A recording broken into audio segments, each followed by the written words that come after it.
considerando o tempo em que a filosofia esteve fora do circuito, né? Mas é bem interessante que que a filosofia seja então revitalizada no nosso tempo e que ela possa então realizar a sua natureza de promotora do diálogo entre as diversas áreas, entre as diversas pessoas, entre os diversos interesses. Me parece que a tarefa da filosofia é justamente a tarefa fundamental, essencial, sem a qual ela não se constitui. Mais do que a reflexão, é promover o diálogo, no qual a reflexão se torna, então, o sentido. E, então, eu quero conversar com vocês hoje sobre a tal tristeza. Já caiu o livro Triste, da Júlia Kristeva, que é um bom livro para vocês lerem, que chama Sol Negro. Bom, mas depois eu conto dos livros que são interessantes. Agora, a tristeza. Então, quem nunca se sentiu triste? A gente não deve ter notícia disso. Até os animais a gente às vezes acha que são tristes.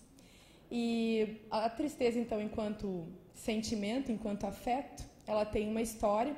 E eu quero apresentar para vocês alguns traços dessa história e tentar construir com vocês um conceito que toque, então, no núcleo essencial, no núcleo atemporal dessa questão, vamos dizer assim.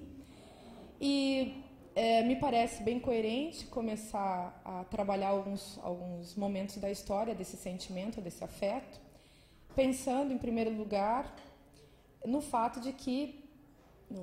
substancial de que a tristeza, enquanto sentimento de abatimento, de pesar, de dificuldade com a vida, esse sentimento que nos prostra, que nos deixa para baixo, que esse sentimento vai estar sempre acompanhado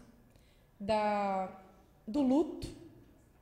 Ele vai se relacionar com o luto, ou vai se relacionar com a melancolia. E num momento mais presente, caracterizando até uma doença da nossa época, também com a depressão, que é um assunto, então, também muito comum. E, bom, esses três momentos nos quais aparece o sentimento da tristeza ajudam, então, a defini-la e ajudam também, na medida em que os compreendemos, nos ajudam a nos acostumar com ela. Eu imagino que o grande motivador da tristeza, de qualquer maneira, em qualquer um desses três momentos, seja o fato de que nós não a aceitamos como sentimento. A tristeza, ela começa a se tornar algo suportável na medida em que aprendemos que ela pertence a todos, que é um sentimento que não diz respeito apenas à vivência pessoal, ontogenética, para usar um termo que o Freud usa bastante. Há um sentimento, então, que é particular de cada um, mas um sentimento que vai presidir a nossa história e a nossa cultura. Bom, e então as notícias da tristeza a gente tem dentro da história. Onde é que ela aparece? Eu vou citar alguns momentos que são interessantes e a partir daí também acho que teremos vários dados assim para a nossa discussão, que afinal de contas o objetivo desse café é um diálogo e não um monólogo. Então, um dos primeiros momentos assim que a gente pode registrar, até porque é o grande suporte da filosofia, que é a sua história nascida na Grécia Antiga. Um dos momentos, então, é o que os gregos vão fazer com a tristeza. A tristeza, nos gregos, e aí que ela aparece para a filosofia, ela vai se localizar, pelo menos, em dois momentos bem específicos que eu julgo interessantes. Um deles é no filósofo chamado Heráclito. Lembra daquele sujeito que falava que nós nunca vamos tomar banho duas vezes na mesma água do mesmo rio? Pois é, esse era, para os gregos, e depois a tradição da recepção trabalhou essa imagem dele, ele era o filósofo que chorava. Então, era um filósofo triste. E a questão do Heráclito, que é um filósofo que funda a primitiva noção da dialética, aquela ideia de que os opostos conduzem o caminho da história e da realidade. A ideia que vai presidir essa tristeza do Heráclito é a ideia de que nós não podemos reviver. Nós vivemos, experimentamos, funcionamos com a vida, mas não podemos repetir aquilo que vivemos. Ou seja, estamos sempre submetidos ao presente e submetidos à impossibilidade de retornar a esse presente. Então, na verdade, não tocamos nem no passado e nem no futuro, e ao mesmo tempo talvez não possamos tocar no próprio presente. Estamos o tempo inteiro submetidos a essa sensação de finitude, de que tudo que está acontecendo se foi. E isso pode causar para o sujeito uma vertigem, uma sensação de que ele não está em lugar nenhum, nem no tempo e talvez nem mesmo no espaço. E, conquanto isso configure uma noção que vai ser importante para a física, sem dúvida, e para outras áreas, sem dúvida é algo que atinge em cheio a experiência que o sujeito faz, então, que uma pessoa faz com a vida. E, então, a experiência da dor com o caráter passageiro e efêmero da existência. Ficar triste nesse contexto é justamente se deparar com a dor de morrer, de não existir mais daqui a pouco. E de morrer a conta-gotas a cada momento, a cada instante. E um outro filósofo, antagonista, então, do Heráclito, que é conhecido como o filósofo que ri, que é o Demócrito, ficou conhecido na história como o filósofo que ri. Quem conta a história dele, várias pessoas contam a história dele, mas há uma figura muito importante que também conta a história, que escreve um livro a propósito desse riso de Demócrito, que é o padre Antônio Vieira. Só que o livro chama A Lágrima de Heráclito, é um discurso dele. E ele conta então a história de que Demócrito, que é o filósofo que todo mundo conhece como o filósofo que ri, na verdade ri porque rir também é uma maneira de chorar, vai dizer o padre Antônio Vieira. Mas é uma maneira de chorar que ele vai dizer das mais absurdas. Assim, quando nós extrapolamos a possibilidade de chorar, quando já não tem mais lágrima, quando a gente não pode fazer mais nada, quando a dor secou de tal maneira e nos secou de tal maneira que só sobra mesmo um riso. E um riso que não é o riso do gozo cômico, mas um riso que ultrapassa até mesmo o escárnio e atinge a condição de sabedoria em relação à nossa miséria. É um negócio horroroso. Então, o Demócrito, ele ri pelo mesmo motivo do qual ri Heráclito. Heráclito ri porque nós somos seres miseráveis dentro do nosso tempo e da nossa experiência com o tempo. E o Demócrito ri pela mesma coisa, porque os seres humanos, além de tudo, são burros sobre essa condição. E são tão animais quanto os outros animais, e o animal que mais significa esse ser humano é o verme, e a pobreza dessa condição é justamente o saber, o saber necessário para ultrapassar essa condição seria saber-se verme, e o ser humano não consegue chegar nunca nesse lugar. O que sobra para Demócrito, então, depois de ter comparado o ser humano com um verme? Sobra rir. E rir nesse sentido da secura, de não ter mais nem lágrima para chorar. Então, é uma coisa muito horrorosa. Então, o Aristóteles, um pouco depois, vai mencionar um pouco isso também. Tem um livro que tem tradução para o português, que chama... É do pseudo-Aristóteles, não se sabe direito se foi ele que escreveu, que é o Problema 30, que é sobre a melancolia. Daí, o Demócrito já falava de melancolia, e o Aristóteles vai, então, criar uma classificação, fazer um texto mais organizado, porque do Demócrito sobraram fragmentos, né?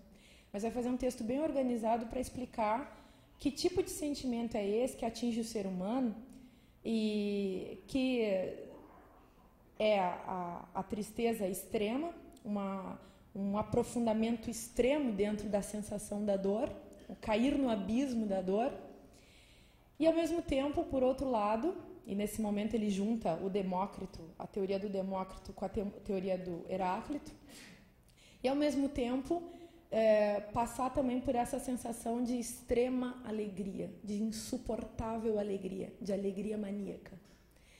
E aí que ele vai dizer, os seres humanos são, vocês sabem que o Aristóteles divide os seres humanos, assim, tem um povo que só serve para ser escravo, e tem um povo que ele acha o suprassumo da maravilha, que é o ser filósofo. E ele diz, e o ser filósofo, ele vai chamar de homem de exceção. Aí o homem de exceção é esse que vive na oscilação entre sentir-se tudo e sentir-se nada. E ele se sente tudo e nada justamente porque ele está, vamos dizer, à flor da pele com a sua existência.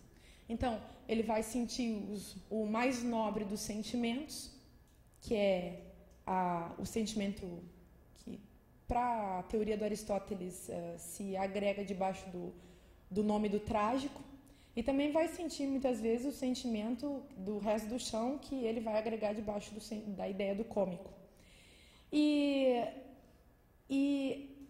então, a melancolia para ele já é, nesse texto, essa sensação de sentir-se, de repente, abandonado a um total vazio de sentido. Só que, para o Aristóteles, isso de jeito nenhum é uma coisa horrível. Até porque a tragédia para ele não é uma coisa horrível. A tragédia é só, por exemplo, no teatro, a relação que nós podemos estabelecer no nível das representações, no nível da arte, a relação que nós podemos estabelecer com a morte, com a nossa finitude. E cabe ao humano aprender a estabelecer uma relação com isso. Nós temos que amadurecer nesse sentido. E aí que o homem de exceção é esse que vai ter essa oscilação entre o resto do chão e as alturas.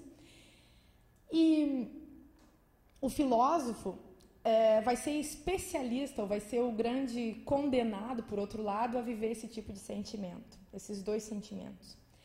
Então, quando ele está debaixo do tapete, ele se sente um lixo, ele se sente um nada, ele faz a experiência do animal deslocado do mundo, sem linguagem, sem estrutura, sem saber,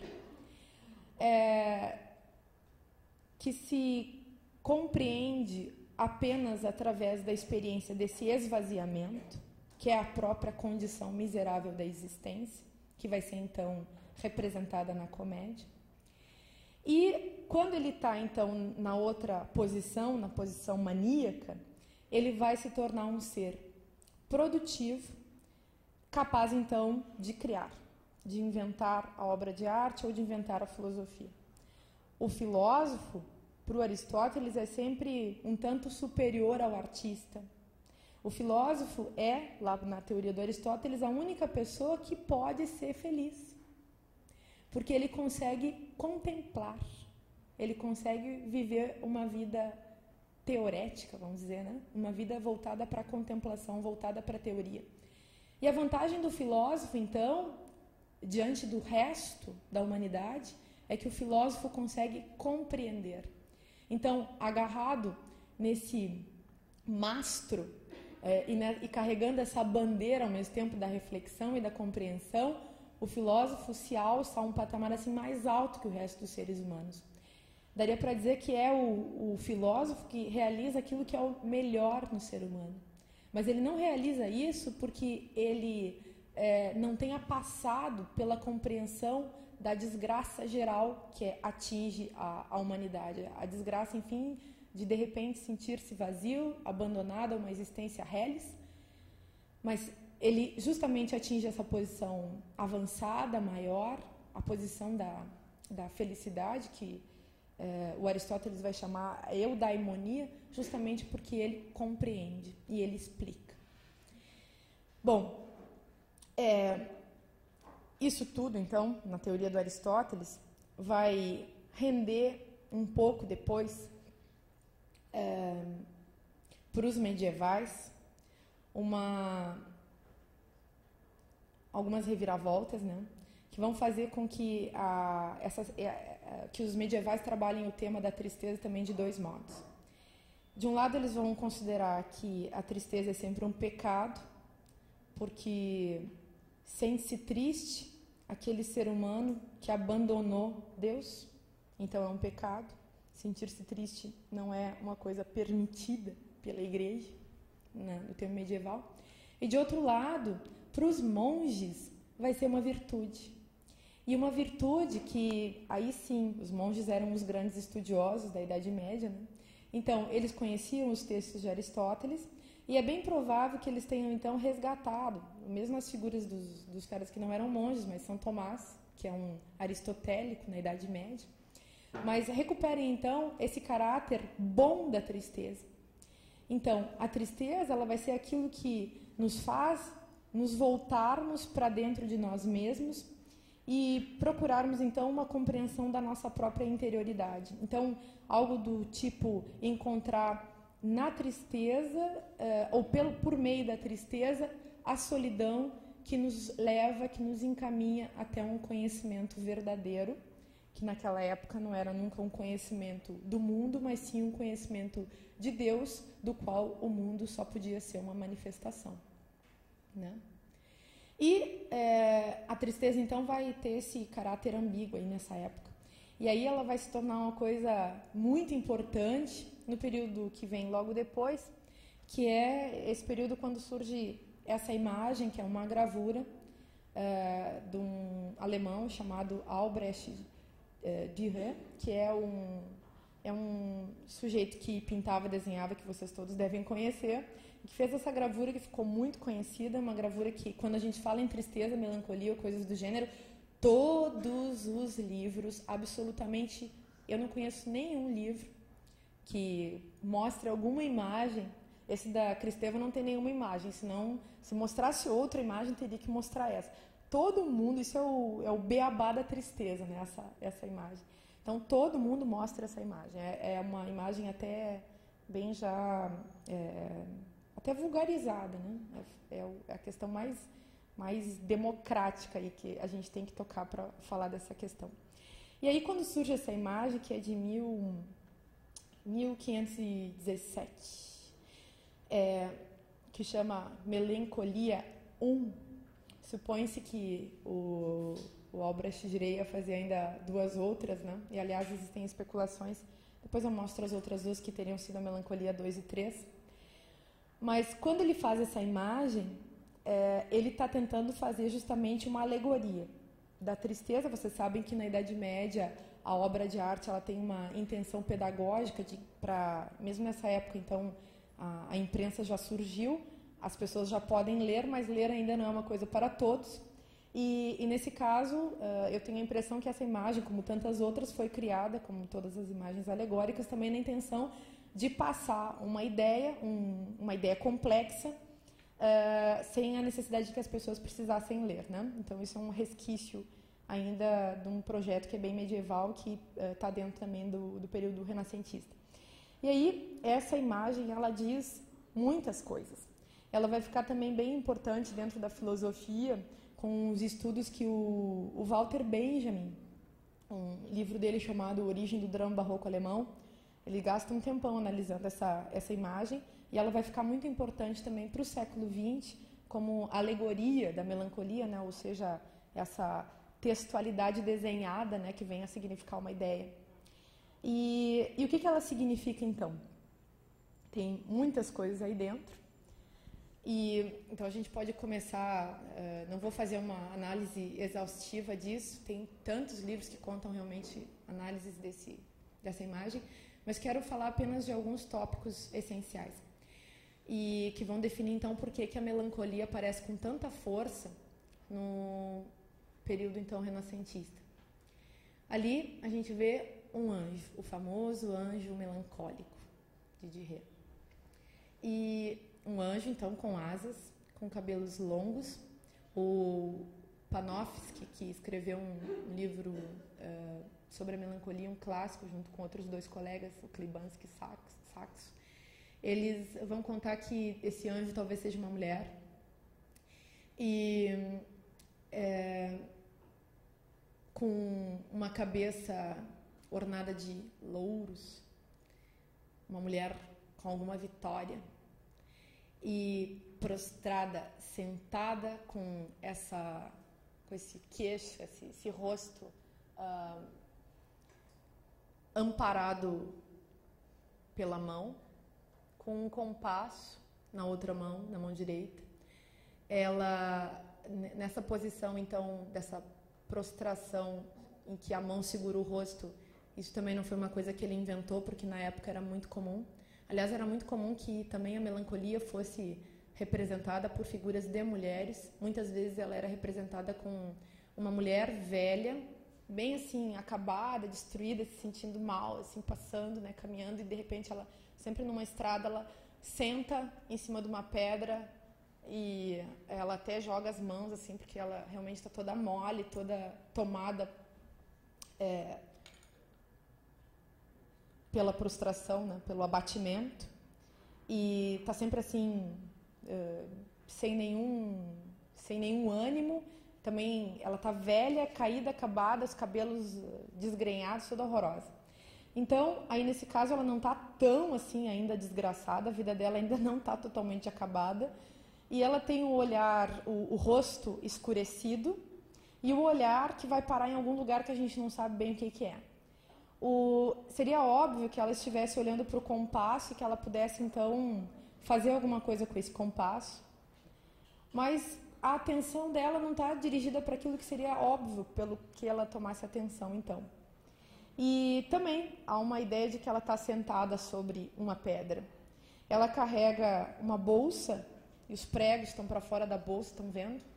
Tem também alguns instrumentos de marcenaria, tem aquele cachorro. Essa bolsa significa, provavelmente, a avareza, porque todos os melancólicos, segundo a tradição dos estudiosos, são avarentos. E todos os melancólicos também têm um cachorro. E o cachorro é o animal que todo mundo que tem cachorro, então. Porque o cachorro, ele sempre aparece nos quadros, nas imagens ao longo da história da arte, definindo esse ícone melancólico. Ele é um animal que os gregos já achavam. Aliás, quem inventa a história é o Hipócrates, né? A medicina hipocrática, que vai levantar essa questão da teoria dos 4 humores, dentro da qual o humor melancólico é produzido pela bile negra. A bile negra também é uma especulação, porque ela não existia no corpo, então o que existe é uma bile amarela. Então a atra bilis, que é a bile negra, ela, segundo os hipocráticos, ela também vai atingir não apenas os seres humanos, mas o seu suposto melhor amigo, que é o cachorro. Que não seria, pensemos cá entre nós, né, não seria amigo do ser humano apenas por afinidade, mas também por realmente não gostar nada de si. Então, por isso ele acompanha o ser humano, porque ele também não gosta de si. Então, senão ele escolheria a companhia melhor. Então esse cachorro, ele está ali abandonado a si, prostrado, caído, acabado, destruído. Sabe-se lá o que esse animal não viveu. E é claro que ele vai acompanhar esse anjo, então, que também está nessa posição. Mas para onde ele olha? Aí tem um querubim lá no canto, tem aquele poliedro, aquela pedra com vários lados, tem um quadrado mágico lá em cima, aquele quadrado que configura o número 34, dependendo, assim, o tempo inteiro, qualquer somatório que se faz dá 34. Um sino, uma ampulheta, uma balança e uma escada. Aquilo ali atrás especula-se essa construção que seja uma capela. Lá ao longe, um sol que nasce ou um sol que morre, um arco-íris e um morcego carregando um emblema, melancolia. Bom, tudo isso a gente pode dizer são símbolos do conhecimento, são símbolos do tempo, são símbolos da morte, símbolos da noite, símbolos do dia, símbolos da dicotomia. Esse olho é um tópico central, porque esse olho que olha para o lado que nós não sabemos qual é, ele define o olhar do melancólico. Então, Para onde olha o melancólico? Ele pode brincar de ampulheta, brincar de tempo, economiza o tempo, tempo é dinheiro, ele pode ir brincar com o tempo. Ou ele pode ir brincar com a balança, um símbolo da justiça, quanto também da medida, do equilíbrio. Ele pode brincar até com o seu cachorro, quem sabe o bicho se torne mais feliz. Ou ele pode pegar aqueles instrumentos ali embaixo e fazer alguma coisa. Ele pode também esculpir aquele poliedro. Ou ele pode, quem sabe, se aproximar lá do morcego e tentar com uma rede de caçar borboleta, pegar o morcego para estudá-lo. Enfim, ele pode fazer alguma coisa. Mas ele não faz nada. E ele também não olha para lugar nenhum. Então, a partir dessa imagem, o que se coloca é que o melancólico, por não olhar para lado nenhum, ele está perdido. E está perdido. Qual é o sentido da sua vida? Essa é uma questão. Qual é a opção que ele pode ter de fazer alguma coisa para alcançar um sentido para a sua vida? Ele está simplesmente refletindo. Então, mais tarde, o Goethe, aquele sujeito que escreveu As Afinidades Eletivas e o Fausto, ele vai dizer que a melancolia é uma doença do pensamento. Então, os filósofos, que são os pensadores, aqueles sujeitos que gastam o seu tempo pensando, que se dão ao trabalho do conceito, como dizia o Hegel, que se dão ao trabalho de viver refletindo e tentando compreender as coisas, eles sofrem de uma doença do pensar. O Freud, quando escreve um livro dele um texto chamado Luta e Melancolia, vai levantar essa mesma questão que o Goethe levantava, que é: como que alguém pode ficar doente de tanto pensar? Mas eu penso que a questão que o Aristóteles colocava, de que não se trata de uma doença, e sim de uma determinada relação com a própria existência, essa colocação do Aristóteles, ela nos coloca numa outra relação justamente com a própria sensação dessa tristeza incomensurável daquele que pensa. Então, antes de ser uma patologia, ela é um modo de existir. Antes do sujeito pensar que tem que se livrar dela, tomando um remédio, ou fazendo alguma coisa alegre, ou tomando uma bebedeira, ou coisa parecida, que ele pode simplesmente acostumar-se a ela e, a partir daí, até ver se, quem sabe lá, ela não pode produzir coisas boas. E nessa época mesmo já começa a aparecer essa questão de que a melancolia, não sendo uma coisa assim que nos coloca defronte do suicídio, que ela pode ter, quem sabe lá, um outro significado, nos abrindo então para um determinado tipo de experiência com a vida. Essa experiência que tem uma relação justamente com a noção do trágico, que vai depois aparecer, por exemplo, na obra do Nietzsche, no século XIX, que tem a ver com o fato de você compreender como a vida se dá e ir criando dentro dela saídas. O herói trágico é aquele que aprende, dentro do rebanho, a levantar a cabeça e olhar como funciona. Não deixa de ser um filósofo que aprende a compreender os mecanismos da sociedade na qual ele vive. E então, nesse olhar que levanta-se sobre os outros, aprende também o significado mais próprio da reflexão. Então, nesse período, um outro texto que nos ajuda também a pensar um pouco essa imagem, um pouco depois, é o Hamlet, do Shakespeare. Ora, Hamlet não é o príncipe melancólico, o príncipe triste.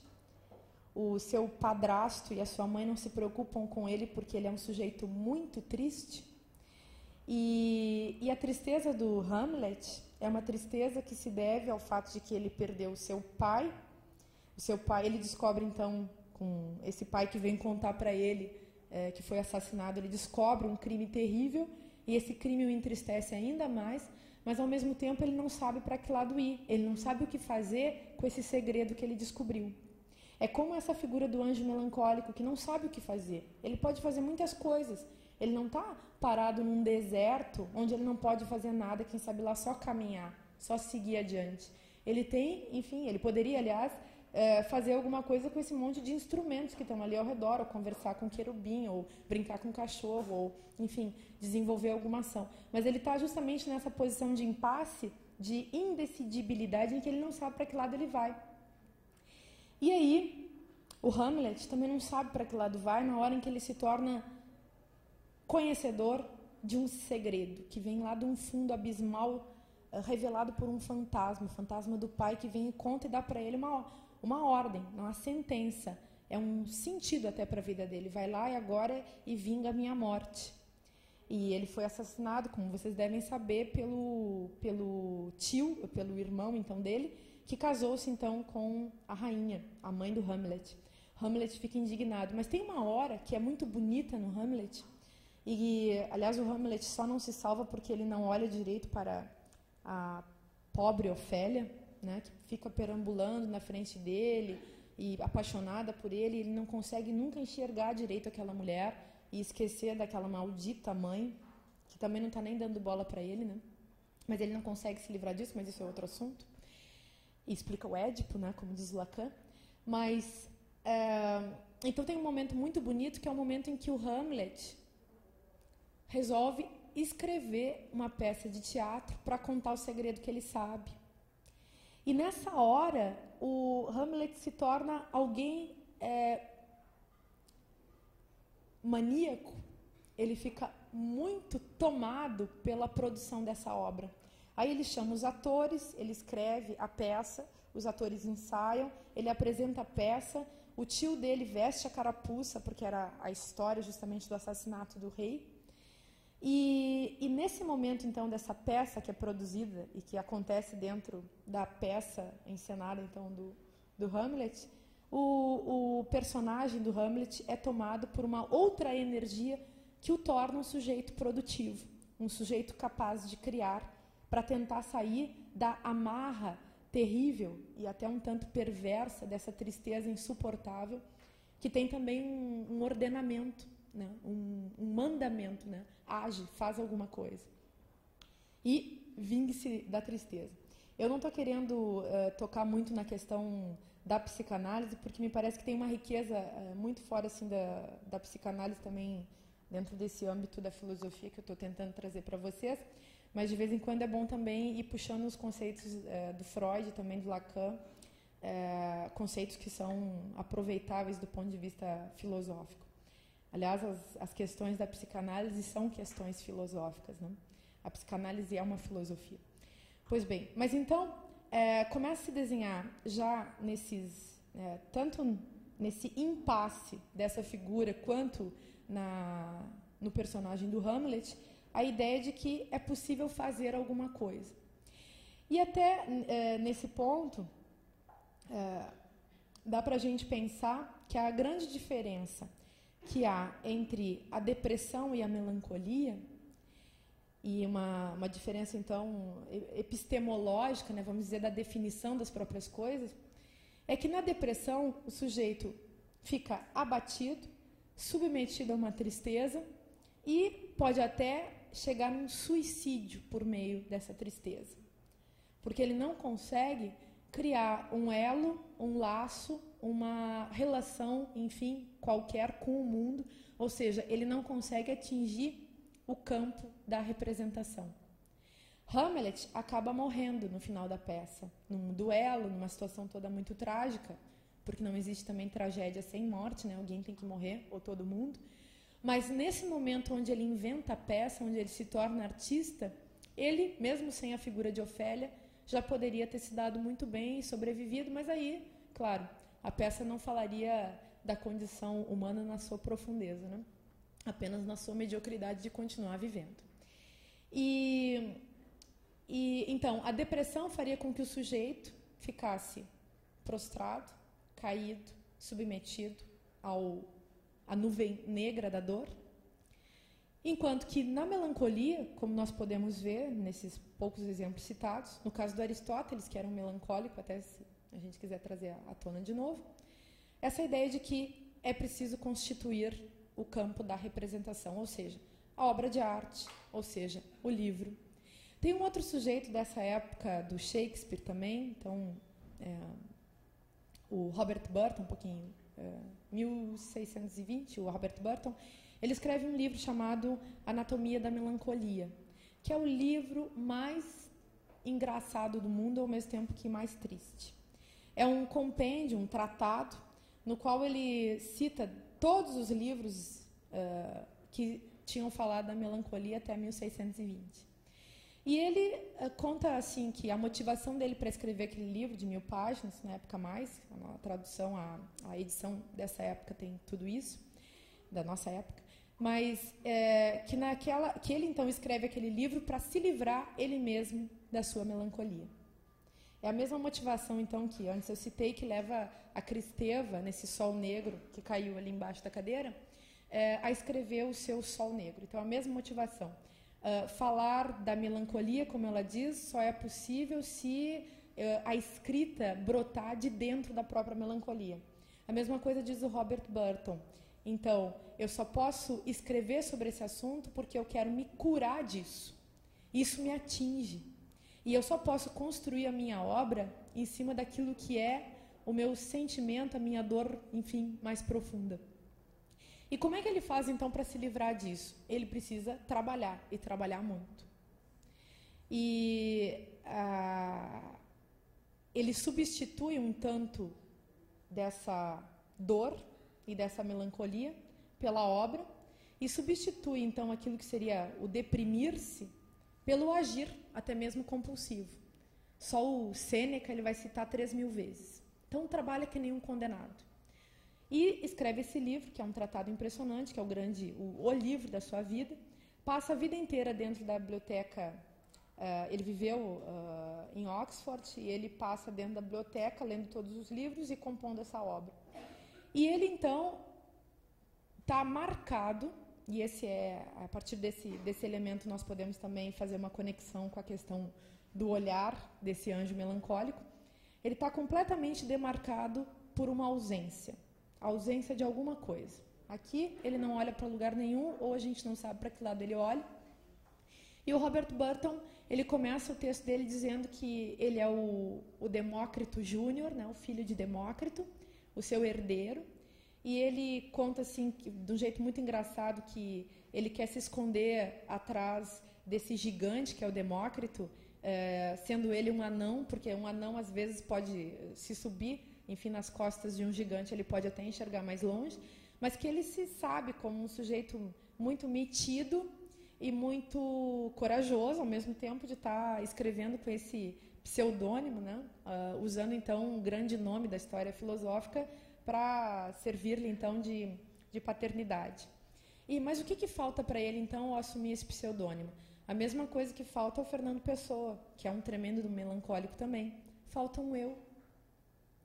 Então, se a gente pega o texto, fazendo uma conexão assim, séculos depois, o texto do Freud, Luto e Melancolia, ele vai dizer: quando a gente se sente enlutado, estamos diante, ou quando caímos no luto, estamos diante de uma perda de um objeto específico. Morreu alguém que a gente gostava, ou nós perdemos alguma coisa que era absolutamente importante para as nossas vidas. Perdemos um amor, perdemos um emprego, perdemos alguma coisa, enfim, sem a qual a nossa vida fica mais pobre. E quando estamos debaixo da melancolia, a coisa é mais grave ainda, porque aí nós nem sabemos o que nós perdemos, porque o melancólico, ele não perdeu nada que possa ser encontrado. Ele perdeu desde sempre, com uma certeza precoce, ele perdeu o seu próprio eu. Então, ele não tem nada por dentro. Ele está vazio. O esforço do melancólico é de produzir alguma coisa, isso é muito parecido também com o deprimido, produzir alguma coisa que possa preencher esse vazio terrível. Então, o Robert Burton vai produzir uma obra. O Dostoiévski também vai produzir uma obra. O Dostoiévski, aliás, é um dos exemplos mais conhecidos quando se vai falar de tristeza na história da literatura, porque contam os seus estudiosos, biógrafos, etc., que ele era alguém que procurava o tempo inteiro o pesar e as pessoas pesarosas como personagens para escrever os seus livros. Ele estava totalmente voltado por uma experiência com a dor e acreditava que essa experiência com o sofrimento e a dor podia ser trazida para dentro, então, da literatura como tópico relevante da existência. E alguém bem importante também no século XIX, que vai ser muito influenciado pelo Dostoiévski, vai ser o Nietzsche. O Dostoiévski, vejam, apesar de toda a dor, da doença dele, a epilepsia, de toda a desgraça da vida dele, ele vai escrever. Vai ser um dos maiores escritores da história. E Nietzsche, um dos maiores filósofos da história, que vai dizer que aprendeu com Dostoiévski a psicologia. A psicologia, então, como investigação da alma. E o Nietzsche não falava em melancolia e poucas vezes também falou da tristeza. Falou muitas vezes da doença. Ele falava que a nossa civilização, a nossa sociedade eram doentes. Que o ser humano é doente. No modo como ele fala dessa doença, que ele muitas vezes designa também como ressentimento, nós podemos pensar, é a doença desse abatimento, podemos até pensar um sinônimo, a tristeza como sendo um sinônimo disso. E ele vai falar num livro dele, chamado Gaia Ciência, no prefácio, ele fala de uma figura que o faz sair, que poderia ser o aporte, né, a representação então da saída dessa doença. O Nietzsche também, outro considerado louco pela recepção, né, do século XX, enfim, que constrói uma imagem desse pensador. E na mesma época também um sujeito que viveu a própria experiência da doença física, essa história da doença degenerativa, cuja especificidade a gente não sabe qual é. E o Nietzsche, então, escreve nesse prefácio da Gaia Ciência, que é a ciência alegre, que poderíamos falar de baobó para entender o que é a tristeza e o que é a alegria, que nos faz superar, então, a condição doente da existência. E, então, ele fala isso porque ele conseguiu escrever a Gaia Ciência num período em que a doença não estava incomodando. Então, é como se ele tivesse saído lá da total depressão e alcançado um momento alegre no meio desse mar da depressão. É uma ilha. A Gaia Ciência, esse livro, é uma ilha, é o conhecimento alegre. E o Nietzsche, para muitos estudiosos, vai ser justamente esse filósofo da alegria. Vocês sabem que ele faz apologia do Dionísio, né? O Baco, o deus alegre, o deus que dança, o deus da embriaguez, da extrapolação, do extravasamento, da ausência de limite, da superação da condição humana e da condição miserável do humano. Mas ele vai falar dessa figura de Baobó, que já é uma figura lá dos gregos também. E aí, voltando aos gregos, para falar um pouco do Nietzsche, pensem só. Essa figura de Baobó, quem vai contar a história dela, o Nietzsche não explica, mas quem explica é o Jean-Pierre Vernant, e ele conta assim, que Baobó é uma mulher velha, muito feia, a Iambe, também é outro nome dela, e que quando Deméter fica sozinha, enlutada, porque Perséfone foi roubada pelo Hades, no rapto de Perséfone, ela fica sozinha, chorando, entristecida, e não há Deus, não há criatura, não há nada que exista para o mundo de Deméter que a faça sair daquela situação tristíssima, então, de choro, lamento e perda. E aí que Baobó vem e simplesmente levanta a saia. E aí Deméter cai na gargalhada, começa a rir. E ri muito porque viu a genitália de Baobó. E o Jean-Pierre Vernant faz uma associação dessa figura, então, de Baobó com a figura da Górgona.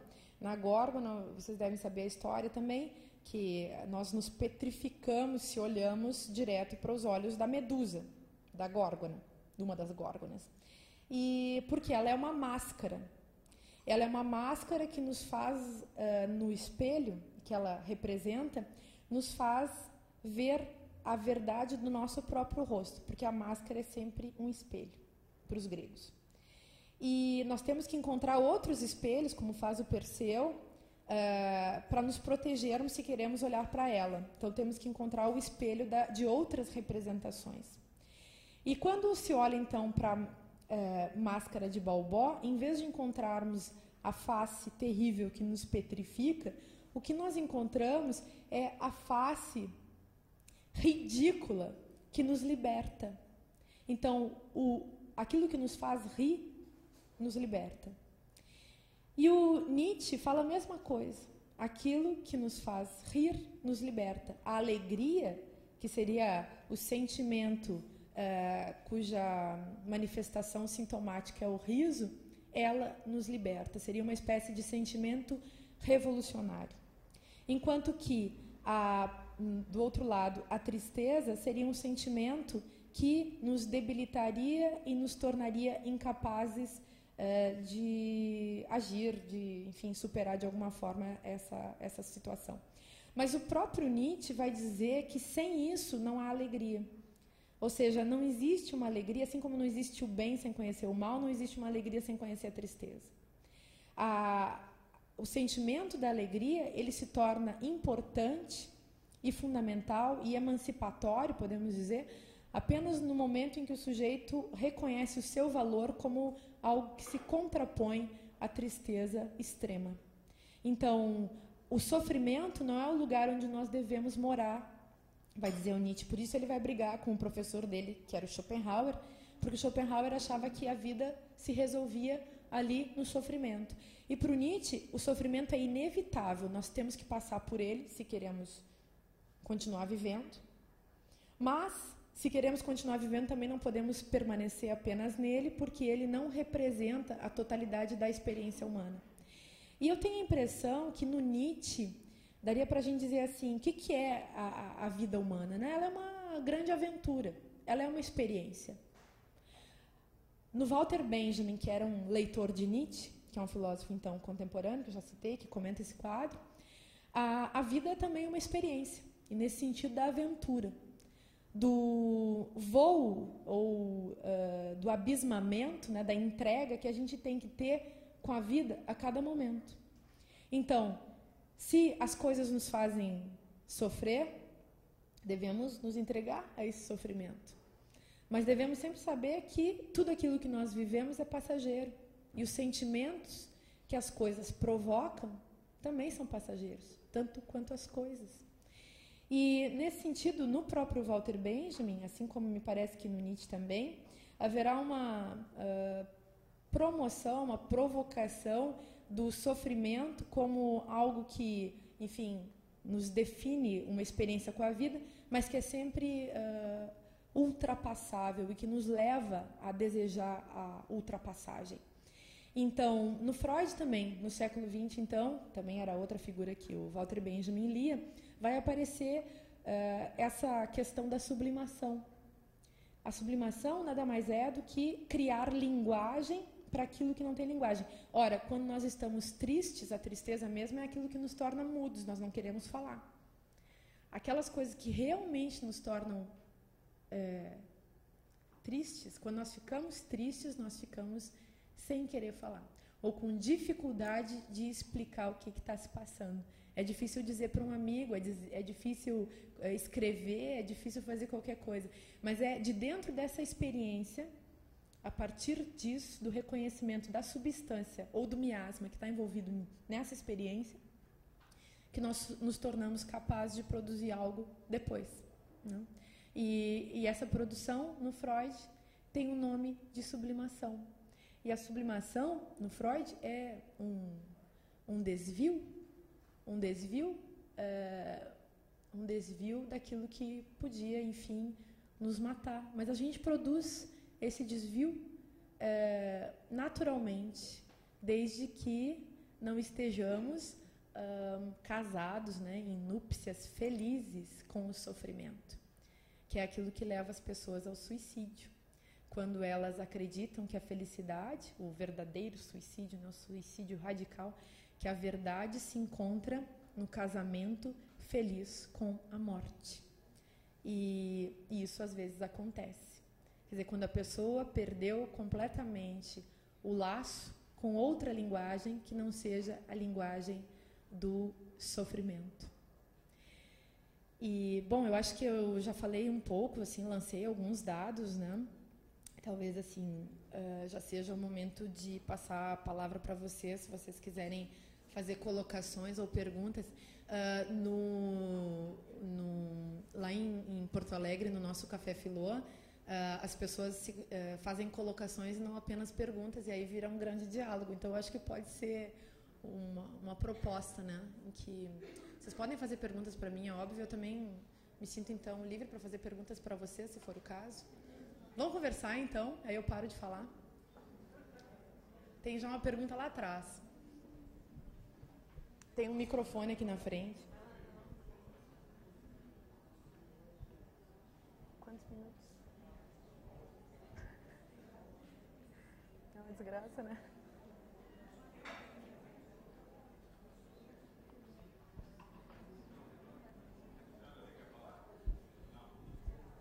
Boa noite, Márcia. Oi. Olha, esteve aqui a semana passada o professor Arthur Janotti, e eu queria que você, se possível, não sei se isso escapa um pouco à sua temática. Como é o seu nome? Marco. Oi. Fizesse um contraponto a um comentário que ele fez sobre a concepção de história em Benjamin, que ele qualifica como sendo... O comentário foi lapidar, foi uma coisa assim... Não posso desenvolver muito isso, mas, em todo caso, me parece absolutamente mística. Eu gostaria de, até como forma de dar uma certa voz a um contraponto, porque você tem ligações fortes com a Escola de Frankfurt, né? Adorno, eu estive lendo algumas coisas. Eu gosto bastante desses sujeitos. Aliás, parabéns pela força e o acabamento estético, principalmente dos títulos dos seus trabalhos. Eu percebo essa preocupação. Então, a concepção benjaminiana de história, e se esse comentário sobre o anjo pode ser casado com a coisa do anjo da história? Claro que sim. O comentário do Benjamin sobre o anjo da história é feito em cima do Ângelos Novos, do Paul Klee, que é um quadro de 1914, eu acho, não me lembro a data exata, e que tu está citando da 9ª tese sobre o conceito de história. É uma ótima colocação tua. Então, eu acho que tem uma conexão direta entre os dois anjos, e o anjo do... Pena que eu não tenho aqui... talvez até tenha... Tem, mas vai ser difícil de achar nesse CD cheio de imagens. Mas é um quadro bem conhecido também, e o Benjamin vai comentar, definindo, então, a história como essa... avalanche que ataca um anjo, é um vento, uma torrente do insuportável que vem de dentro do passado e faz com que esse anjo olhe com seus olhos esbugalhados e assustados para esse vento que vem de trás, que vem da história, e que ele olha e que ele tenta com as suas asas frágeis segurar, mas ele não consegue, ele está sendo carregado. E ao mesmo tempo ele tenta conter, e ao mesmo tempo ele não consegue. Então, o olhar do anjo, que olha então assustado, não é mais esse olhar aqui perdido, mas é com certeza um olhar daquele que tomou consciência sobre o passado. E aí a concepção do Benjamin, que é a concepção do Adorno também, que é influenciada pelo Benjamin, é uma concepção da história como algo péssimo. E por que péssimo? Eu acho bem interessante também colocar nesse momento, e por isso a tua pergunta é ótima, a questão do pessimismo. O triste, a pessoa melancólica é aquele pessimista. Nos desenhos animados, muitas vezes um personagem que aparece com uma nuvem negra e raios, né? Tá sempre chovendo em cima da cabeça dele e ele se veste com uma roupa preta. Aliás, para brincar um pouco, é por isso que eu também me visto sempre de preto. Porque, não apenas por esses personagens da televisão, dos desenhos, mas porque o Nietzsche dizia que uma mulher, quando se veste de preto, ela sempre parece inteligente. Eu acho isso perfeito, né? Então, acho tão divertido. E, então, vocês viu, gurias? roupas pretas, roupas pretas. Aí, mas então, o pessimismo da história, ele significa a própria lógica da história. Nós podemos, em relação ao futuro, podemos ser otimistas, mas em relação ao passado, temos que ser, por uma questão de lógica, necessariamente pessimistas. Por quê? Não poderemos ressuscitar os mortos. Os mortos foram mortos. Os mortos estão para sempre mortos. E não haverá história, não haverá memória que possa ressuscitá-los. Então, nós não podemos reconstruir o passado. A memória é impotente. E, nesse sentido, isso também não é um motivo, como depois o Adorno vai dizer, né, porque a nossa cultura é um fracasso, isso não é motivo para que a gente continue fomentando o fracasso. Mas é um motivo para que a gente até produza um significado mais apurado para a ideia da esperança. É preciso construir a esperança. É preciso construir a justiça, mesmo sabendo que no passado, para o passado, não há injustiça possível. A memória é a única justiça possível para o passado, mas ela é castrada sempre, porque nós não podemos reviver o passado. Então, o passado é a morte. E o passado marcado pelo sofrimento, tanto mais. E essa é uma questão que diz respeito à própria condição existencial do passado. Não é uma questão daquilo que nós queremos ou não queremos interpretar. Não dá para a gente jogar para cima do passado um otimismo, porque isso seria contraditório com o seu próprio significado. Ele se foi. E a representação, nesse caso, ela nunca é tão poderosa quanto a gente gostaria que fosse.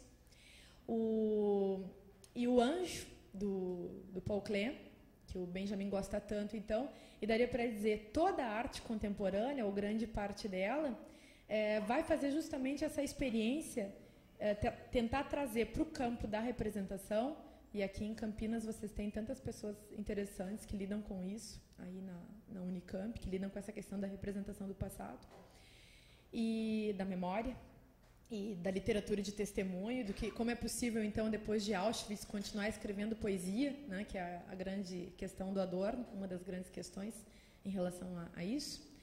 Mas toda a arte contemporânea ela teria, então, essa intenção de produzir para o presente uma representação do horror. E, por isso, tantos de nós não entendemos por que não conseguimos achar bonito aquilo que a obra de arte contemporânea produz, né, ou nos apresenta, mas justamente porque não é para achar bonito, porque é para nos colocar numa relação direta com a experiência do horror, daquilo que é feio, e que é uma realidade nossa negada ou abandonada, né? Eu não sei, isso que tu perguntas, né, acho que é certamente insuficiente a minha resposta, mas só queria deixar demarcado esse ponto onde o pessimismo como relação triste com o passado, nesse sentido de que ele não vai poder ser reconstituído, é uma marca, sim, desse conceito de história do Benjamin, só que, de modo algum, ele vai ser relativo à produção de um futuro. O Benjamin no meu entendimento, um filósofo da esperança em relação ao futuro, né? É um filósofo do messianismo. Inclusive, uma coisa muito bonita que tem na teoria dele é que, eu acho, na minha compreensão, que ele não faz uma teoria messiânica, no sentido de que vamos explicar como o mundo pode ser salvo, mas vamos fazer uma teoria que ela mesma, enquanto tal, salve o mundo.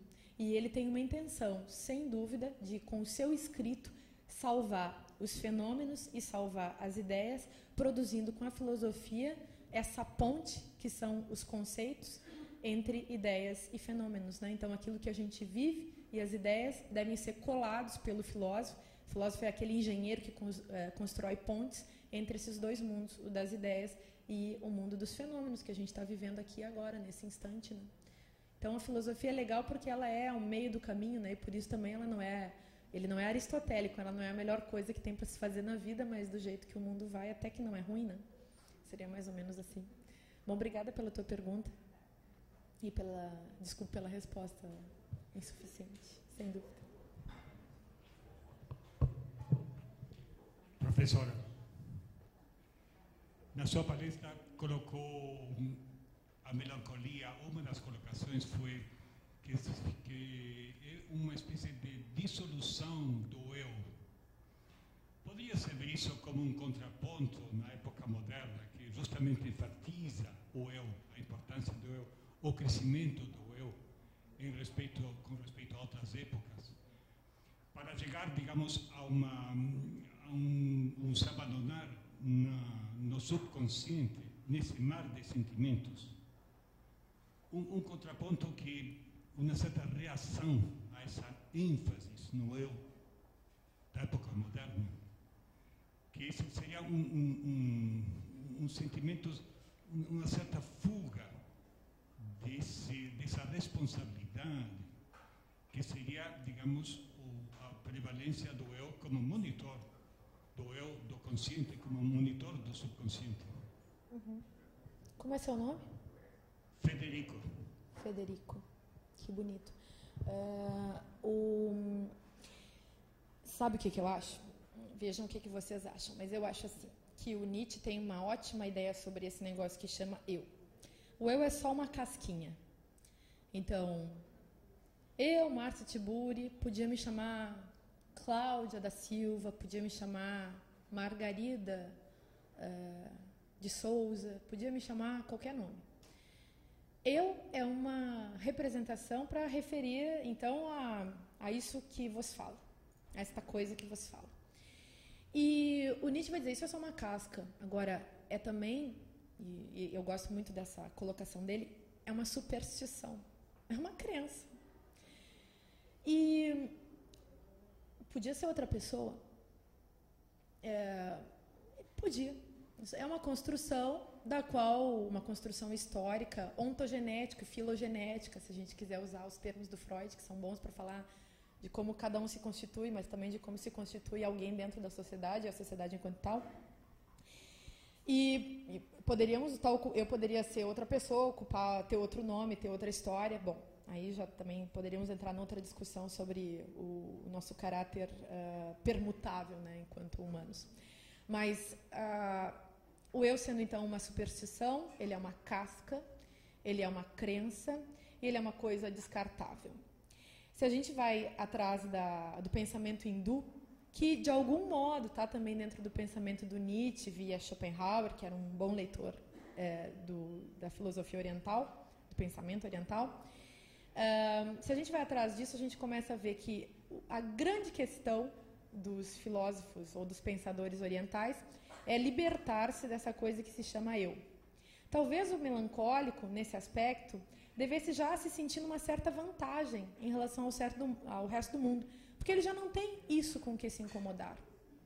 Então, agora, claro, como é que ele chega a não ter isso? No Freud, o coitado não foi olhado pela sua mãe, não foi olhado por ninguém. Ninguém disse para ele, como você é bonito, você existe, você está aqui, você é importante para mim. Quer dizer, não houve um outro que veio e disse que ele podia ter uma imagem. Então, o melancólico sempre se sente meio fantasmático.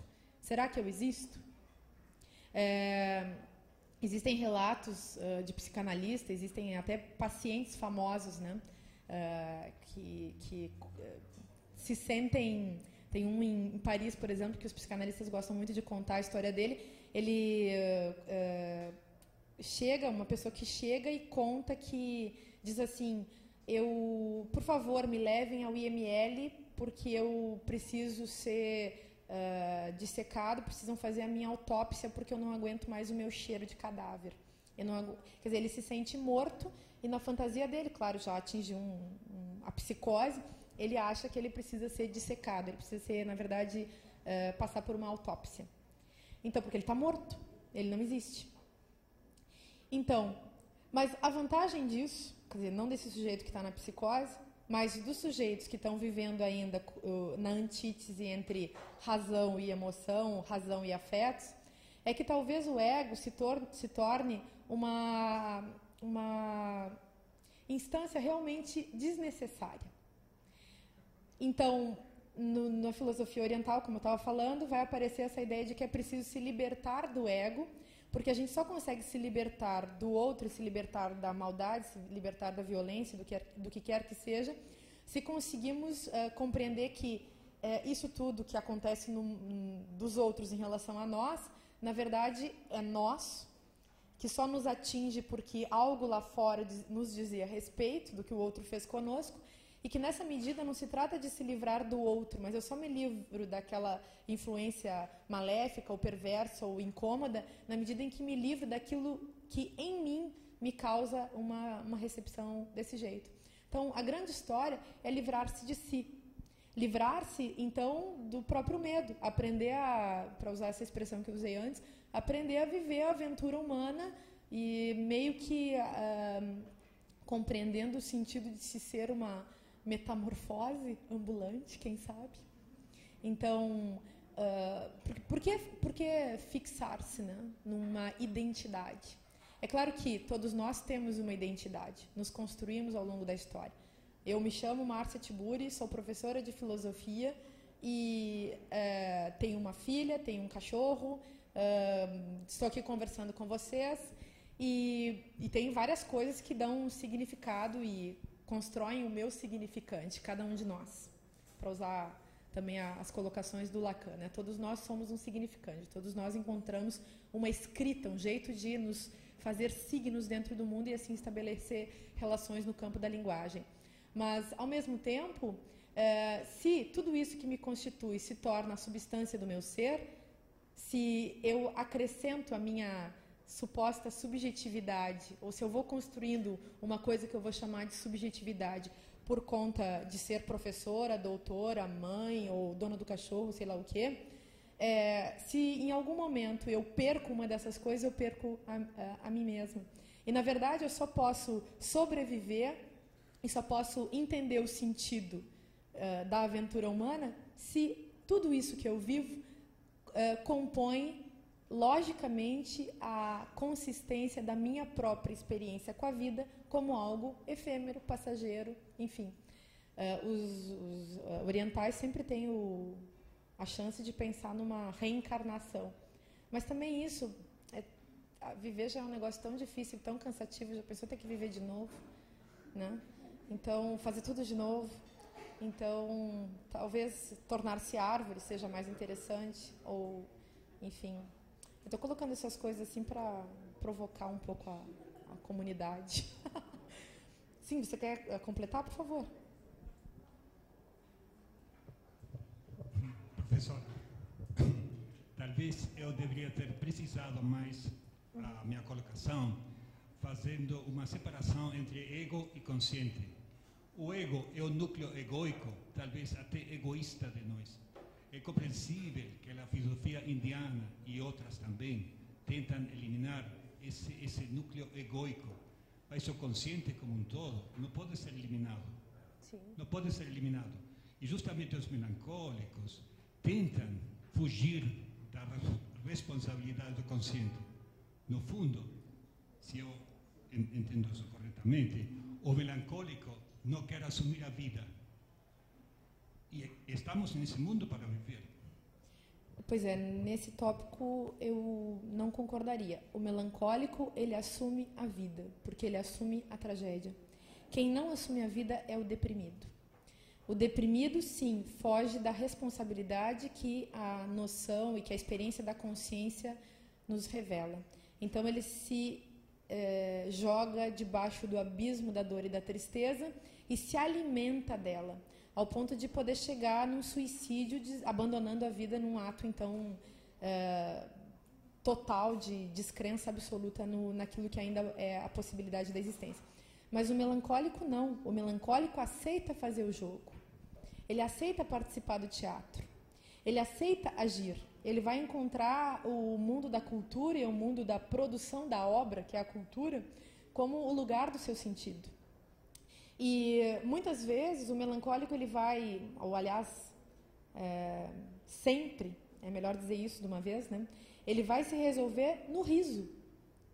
Então, ele aprende a aceitar que o outro lado da tragédia, que é a nossa relação com a morte, é a aceitação daquilo que está dado numa espécie de amor àquilo que está dado. Nem que isso que esteja dado seja o absurdo. Então, já que o teatro é esse, já que a brincadeira é essa, ou que o jogo é esse, ou que a vida humana é assim mesmo, vamos aproveitar e rir junto com ela.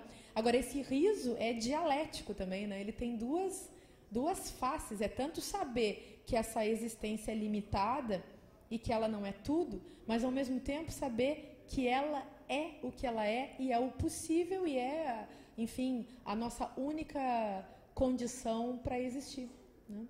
Então, eu gosto de fazer essa diferença. A própria Kristeva e outros não fazem muita diferença entre depressão e melancolia, mas eu acho legal fazer. A Marie-Claude Lambotte, que escreveu uma estética da melancolia, ela faz também. Ela diz que o deprimido, ele até vira artista, quando ele consegue superar, ele vai lá e faz uma obra. O melancólico, ele tem mais relação com o filósofo, porque a nuvem negra, em forma de ponto de interrogação, nunca o abandona. Ele vai ficar o resto da vida querendo saber. Mas o tempo inteiro ele também procura respostas, encontra respostas que são parciais e que vão viver na eterna metamorfose com a pergunta e vão recolocar os problemas. Mas ele o tempo inteiro sabe que esse sentido dado não é o sentido. Enquanto que o artista, quando ele... Aliás, essa é a diferença que ela faz, que eu não estava usando antes, essa diferença do artista para o melancólico. O artista, ele faz uma obra e ele se encontrou. Faz uma pintura e pronto, aquilo ali é uma verdade. O filósofo sabe, todo filósofo é um cético no fundo, sabe que aquilo é uma invenção parcial, que vai render um pouco. Pode até render para uma cultura inteira, como os textos de Platão, Aristóteles, Demócrito e Heráclito que nós citamos, né?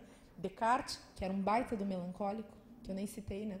Um baita melancólico. Baita é uma expressão gaúcha, né? Então, ele era um baita do melancólico e todavia, a melancolia coloca que a verdade da vida é o efêmero.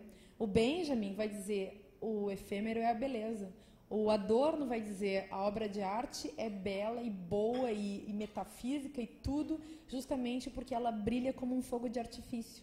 E a partir dessa definição que eles dão da obra de arte, dá para a gente entender também o que é a experiência humana.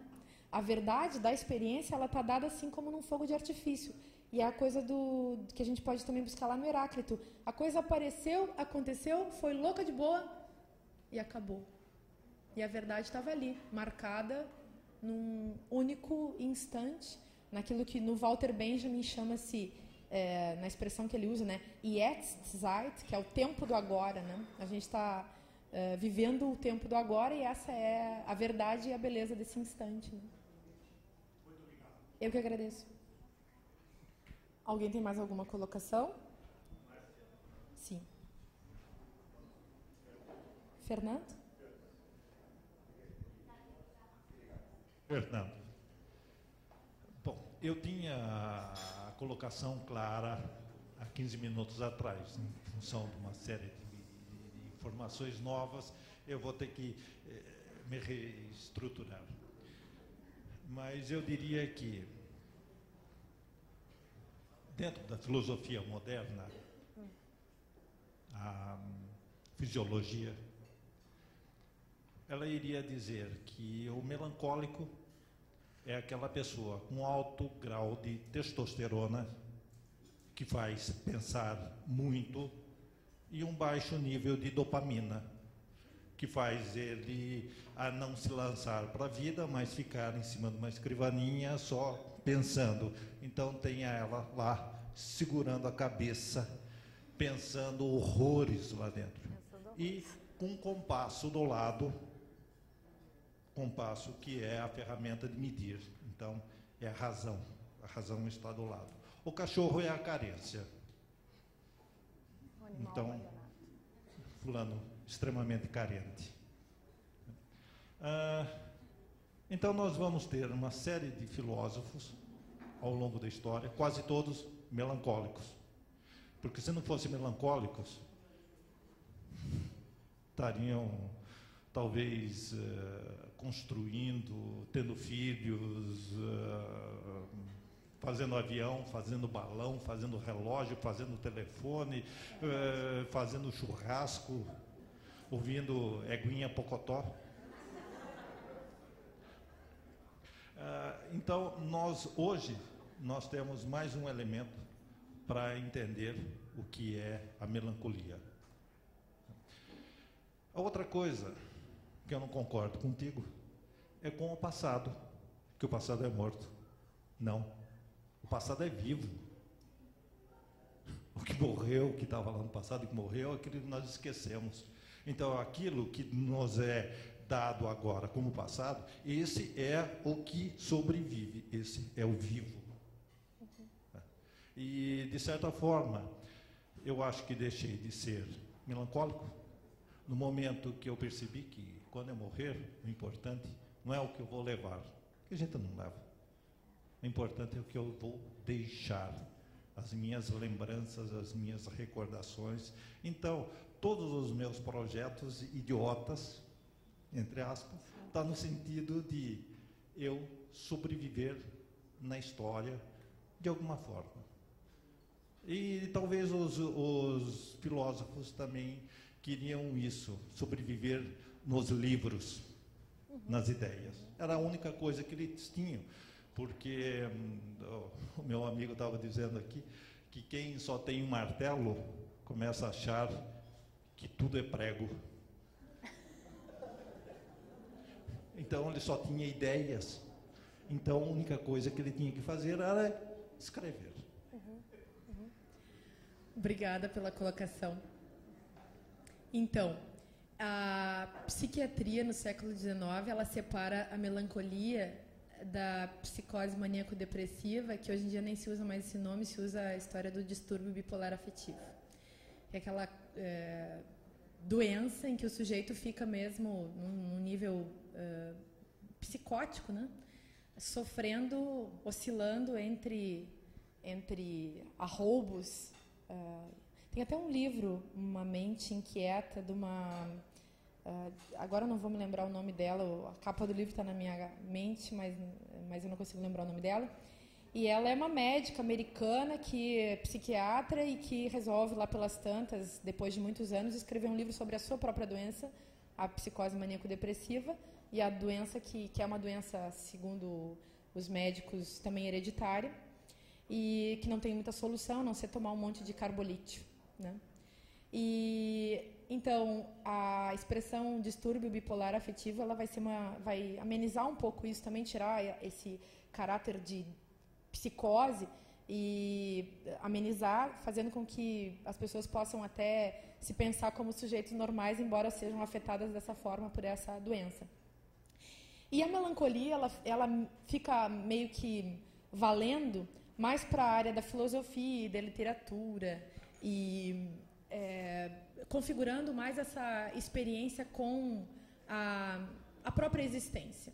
E o que faz, então, o Robert Burton poder sobreviver às suas dores, traumas, tragédias, é justamente, talvez, ter esse excesso de testosterona e pouca dopamina, mas em algum ponto conseguir equilibrar as duas ao ponto de ler todos os livros e escrever um outro, né? E, então, eu não sei, eu acho que nesse ponto, eu acho válida essa ideia de separar as duas coisas, porque nem todo mundo vai procurar ou vai se encaixar dentro dessa noção psicopatológica, né? E para muitos ela não passa mesmo de uma experiência com a vida, de um jeito de sentir o mundo. Não precisa tomar remédio, tem muita gente que não precisa nem fazer análise, ou que faz uma análise, mas continua. Mas quando eu falo que é importante pensar também nesse caráter existencial, vamos dizer assim, da melancolia, eu penso muito nessa sensação, nesse aprender a viver do indivíduo em relação a um sentimento. Em certos momentos teremos o sentimento da alegria, do sublime, do belo, teremos o sentimento também da tristeza, e da tristeza como um poço sem fundo. Esses dias um colega meu falava que ele está aprendendo a construir o fundo do poço na sua análise. Achei isso tão bonito. Aprendendo a construir o fundo do poço. Antes o poço era sem fundo, a dor era insuportável, e agora ele está aprendendo a construir o fundo do poço. E isso que tu diz em relação à história, de todo acho que nós não discordamos. porque, e até eu sugeriria que tu lesses, se tu gostares dessas leituras, pelo jeito tu gostas. Tu és filósofo? Não, sou estadista. Eu sou filósofo por deleite, ou por Ai, necessidade. legal, joia. Então, tem um livro chamado Vida e Morte da Imagem, que tem um texto no começo desse sujeito Regis Debray, que no começo tem um texto que chama O Nascimento pela Morte. E ele fala muito da estética, e pensando a estética, que é uma área da filosofia, então, que nasce no século XVIII, como o lugar da produção conceitual, da produção, então, filosófica, que se ocupa com as imagens. E as imagens, dentro da estética, elas vão ser só essa nossa tentativa, como todas as representações, essa nossa tentativa, como filósofos, como artistas, como o que quer que seja. O sujeito que planta uma árvore, tem um filho, escreve um livro, está sempre procurando sobreviver através disso. Quer dizer, fazer com que a experiência de morte que a história nos legou não seja a experiência do futuro da história. Então, a gente quer sobreviver. Mas eu acho interessante pensar também que nem sempre a gente quer sobreviver.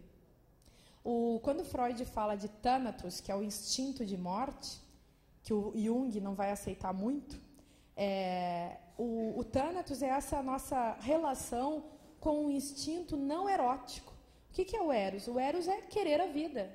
Querer, isso que a gente estava fazendo aqui agora era puro Eros. É desejar, desejar, desejar, querer e produzir sentido para que nós possamos continuar querendo o próprio sentido. É ir para frente, a qualquer custo, porque a vida é bela. E Thanatos, que não, é o nosso instinto de morte, não no sentido de... E aí tem uma filosofia da cultura mesmo no Freud, né? Não no sentido de querer morrer, vou me suicidar porque a vida não vale a pena. Porque isso até, para o Schopenhauer, por exemplo, é o de menos. Eu não preciso me matar, eu já estou morto. Para todos os melancólicos, né? A experiência da vida é uma experiência tão horrorosa que eu já estou morto. É tão ruim viver que se eu ainda tentar ser feliz através do suicídio, eu estou contradizendo a própria condição humana. Mas o Thanatos do Freud é o quê? Eu querer voltar para o colo da minha mãe e ficar lá bem quietinho, parado, sem ninguém me incomodar. Ficar dormindo. Vocês nunca tiveram vontade de dormir debaixo da cama para ninguém incomodar? É isso. Vai assim se esconder debaixo da cama, querer ficar lá sozinho, me deixem em paz com a minha solidão, né? Bom, pode ser durar 15 minutos, pode durar só um dia, no dia seguinte passa. A depressão como patologia é uma coisa que o sujeito tem que ser, uma pessoa deprimida, ela pode ficar dias e dias sem tomar banho, sem sair da cama, sem comer. E aí tem que dar um monte de remédio para ela ter condições de falar do que ela está vivendo e, quem sabe, lá então poder produzir elos, né? Poder produzir continuações que atinjam o campo da linguagem e, assim, quem sabe, sobreviver. O deprimido, ele vai, às vezes, se suicidar porque ele não aguenta isso e pode ser que ele não tenha contado para ninguém, né? E aí realmente é uma patologia muito grave, porque a pessoa não tem condições de sair da própria desgraça. Enquanto que o melancólico, porque reflete, porque pensa, porque faz o uso da razão e da consciência, ele consegue medir. Então ele pode pensar os vários significados do seu suicídio. Aí faz que nem o Schopenhauer, morto e desgraçado, pensa, não, mas o suicídio não é bom, não vale a pena. E vários outros, né? Não vale a pena, porque não vai mudar nada. Até isso, até nesse lugar ele pode chegar. E em relação ao passado, que tu comentaste, me parece também importante pensar isso. Eu posso não pensar o passado apenas como algo morto, destruído e acabado, mas como algo que vive, porque o que vive do passado é justamente a memória do passado, algo que é trazido por representações, como tu disseste, ao presente, e é isso que nós vivemos. A teoria do Benjamin se volta para aquilo do passado que morreu. Então, o Sebastião Salgado, com as suas fotografias de cemitérios do Nordeste, ele está tentando mostrar um passado que vai sendo coberto pelo deserto. O sujeito morre, ele põe uma cruz com um nome escrito às vezes nem tem nome escrito, o cemitério dos pobres. Esses cemitérios, eles são uma alegoria desse passado benjaminiano, desse morto que morreu e morreu mesmo. Ele não vai entrar para a história, nem como vencedor, nem como vencido, nem como passado, nem como nada. E para o Benjamin isso é a ideia da ruína, né? Alguma coisa lá que ficou sem ter inscrição no nosso presente. Isso sim é o morto, o totalmente morto. É a própria ideia do Kafka, que o amor não é simplesmente de sofrer, mas ele está enfiado dentro da prisão e ninguém está sabendo que está sofrendo. Aí a coisa se torna ainda maior, mas é fazer uma experiência de uma solidão insuportável, porque não vai haver a esperança de dali a pouco ter para quem contar ou com quem dividir essa experiência ou até eliminar essa experiência pelo encontro com o outro, né? Sim, tem esse dado kafkiano, me parece, dentro disso também. Mas eu só diria mais isso, né? Que é preciso pensar nesse passado que não se representa. Então, nesses mortos que aviltados não tem mais como eles não têm como contar para a história presente. Então, isso que nós podemos trazer à tona pode nos fazer crescer, mas essa imagem esvaziada do passado, essa significação do nada que também nos constitui na história, isso também deve ser trazido, mesmo que seja impossível criar uma representação positiva disso. As ideias negativas têm esse sentido, elas devem nos mostrar o lugar das lacunas, ausências e de uma morte que se faz nesse sentido absoluta, sim. O Saramago uma vez disse um negócio legal. Ele falou que se nós fôssemos, numa entrevista dessas que aparece na televisão, se nós fôssemos mais pessimistas, não estaríamos com o mundo tão desgraçado do jeito que ele está. Quer dizer, se a gente aprendesse a olhar para a dor. E um outro tema, aliás, que uma hora vocês podiam discutir, não sei se já discutiram, que acho que está muito próximo dessas conversas que a gente está tendo aqui, é o tema da compaixão, né? A compaixão como um sentimento que nos coloca num contato direto com a miséria do outro, né? Que é o tópico central da filosofia do Schopenhauer. E que não é, então, uma coisa que pertence, um elemento que pertence à nossa racionalização, mas é um sentimento, pertence a um determinado tipo de experiência que a gente tem com a vida corpórea, né? E que nos atinge, então, em cheio no corpo e não na nossa consciência, né? Só que o Schopenhauer, que é um pensador muito mal compreendido, ele vai dizer a compaixão pode ser o fundamento até de uma ética. Só que ele não quer dizer que ela vai ocupar o lugar da razão. Não, ele diz a razão deve aprender a olhar para a compaixão e elevar a experiência da compaixão ao estatuto da ética. Ou seja, de uma ideia que pode organizar, que pode dar sentido para as nossas relações.